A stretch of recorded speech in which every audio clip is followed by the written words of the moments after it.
Welcome to our channel. Today we how to transfer commissions from Rakuten Advertising to Payoneer. Quick tutorial step by step clearly. To transfer commissions from Rakuten Advertising to Payoneer, start by logging into your Rakuten Advertising account. Once logged in, navigate to the Reports tab located on the top menu.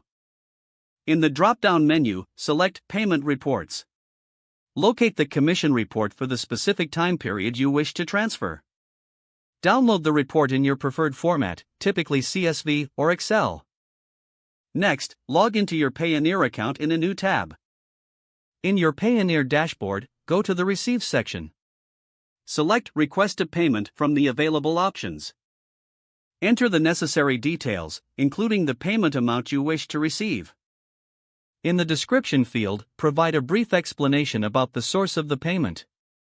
Submit the payment request to generate a unique payment link. Return to your Rakuten Advertising account and navigate to the payment settings.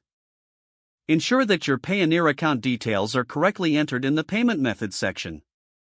Save your changes to update your payment information.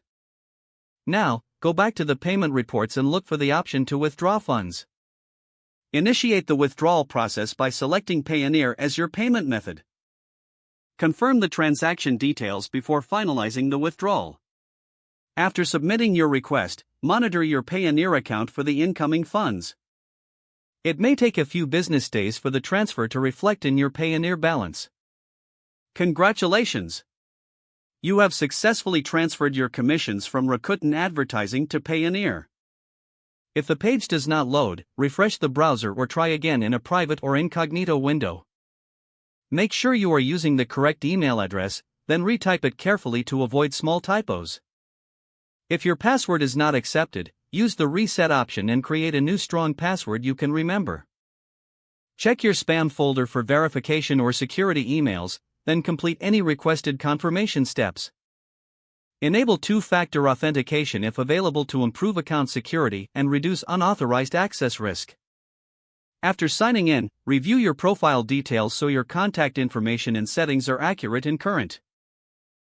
If you see an error message, note it down and try again after restarting your device and internet connection. Log out when you finish, especially on shared devices, to keep your account and payment information secure. Don't forget to like this video and subscribe to our channel for more step-by-step tech guides.